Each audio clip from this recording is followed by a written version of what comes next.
আজ বাজার থেকে যেই না ফ্রেশ ভেটকি মাছটা এলো তখনই মাথায় এলো চিলি ফিশ খেলে কেমন হয়।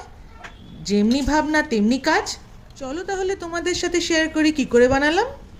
প্রথমেই মাছের ফিলেগুলোকে ভালো করে ধুয়ে নিয়ে তার মধ্যে স্বাদ মতো নুন, দুটো ডিম, আদা রসুন লঙ্কার পেস্ট দিয়ে ভালো করে মাখিয়ে কিছুক্ষণ ম্যারিনেট করে রেখে দিলাম।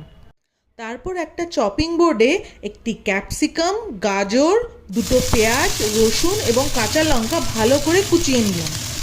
তারপর এই সবজিগুলোকে একটি কড়াইয়ে সাদা তেল দিয়ে ভালো করে ভাজা ভাজা করে নেব। ম্যারিনেটেড মাছ থেকে যে জলটা বেরিয়েছিল সেটাকে আলাদা করে তুলে রেখেছিলাম। তার মধ্যে green chilli sauce, soya sauce এবং টমেটো সস দিয়ে মিক্স করে নিলাম। তারপর ম্যারিনেটেড মাছগুলোর মধ্যে ভালো করে কর্নফ্লাওয়ার মাখিয়ে নিয়ে সাদা তেলে অল্প অল্প করে ওগুলোকে ভেজে তুলে রাখবো। চিলি ফিশ হওয়া অবধি ওয়েট করতে হয়নি। এই ফ্রায়েড ফিশগুলো এতটাই টেস্টি যে সস দিয়ে সটে করার আগেই টপার টপ বেশ কয়েকটাই আমার পেটে পৌঁছে গেছে।